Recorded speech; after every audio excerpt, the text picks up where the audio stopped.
আমি মিডিয়াতে নিলয় আসার আগে আমি কাজ করি।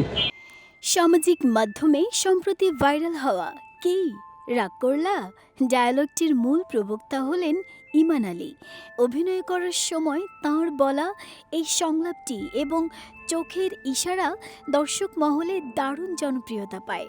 সেটি নিয়ে সামাজিক মাধ্যমে ক্ষোভ ঝাড়েন অভিনেতা নিলয় আলমগীর।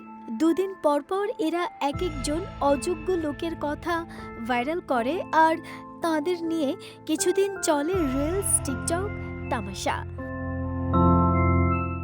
ইমান আলীর বাচনভঙ্গি, গলার স্বর এবং বিশেষ ভঙ্গি ব্যবহার করে বলা কি রাগ করলা কথা ঠিক না বেঠিক লাইনটি নেটিজেনরা ভীষণ পছন্দ করেছেন। রাতারাতি এটি ফেসবুকে নতুন ট্রেন্ড হিসেবে ছড়িয়ে পড়ে এবং বিভিন্ন ফানি ভিডিও ও মিম তৈরিতে ব্যবহার হতে থাকে। তুই আমার কথাগুলো বিশ্বাস করছ?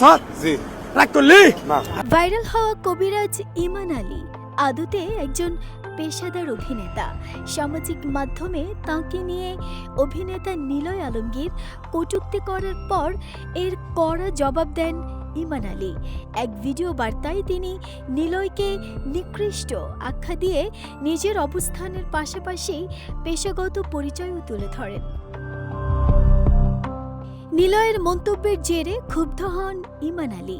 তিনি এক ভিডিও বার্তায় স্পষ্ট জানিয়ে দেন তিনি কোনো কবিরাজ নন, বরং একজন পেশাদার অভিনেতা। মিডিয়ার অনেকেই তাঁকে নিয়ে ভিডিও নির্মাণ করছেন। নিলয়কে ধুয়ে দিয়ে তিনি বলেন, আমি কোনো খারাপ কাজ করে ভাইরাল হইনি। আমার যে কথাটি ভাইরাল হয়েছে সেটিও একটি অভিনয়েরই ডায়ালগ। দর্শক পছন্দ করেছে, এতে আমার কোনো দোষ নেই। নিলয় আলমগীর, আপনি একজন নিকৃষ্ট মনের মানুষ। আপনি নিকৃষ্ট, তাই আপনি আমাকে নিয়ে এমন বাজে মন্তব্য করেছেন। এরপর যদি আর কোনো বাজে মন্তব্য করেন আমাকে নিয়ে, আমিও আপনাকে দেখে নেব।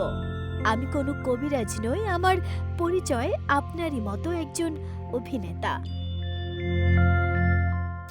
নিলয়কে উদ্দেশ্য করে ইমান আলী আরও বলেন, আপনার কোনো কাজে আমি বাজে সমালোচনা করিনি। আপনি শিল্পী, আপনাকে আমি সম্মান জানাই। আমিও একজন শিল্পী, আশা করি আপনিও আমাকে সম্মান জানাবেন। যদি সম্মান না জানাতে পারেন কোনো সমস্যা নেই, কিন্তু আমাকে নিয়ে বাজে কথা বলবেন, আমিও আপনাকে কখনোই ছেড়ে কথা বলবো না। আপনি আপনার জায়গায় সেরা নিলয় ভাই, আমিও আমার জায়গায় সেরা। আশা করি মানুষকে আর কখনো ছোট করে কথা বলবেন না। আপনিও আপনার মেধা দিয়ে ভাইরাল হন, যেমনটা আমি আমার অভিনয় গুণে হয়েছে। নাহিদা, স্মৃতি, দেশ রূপান্তর।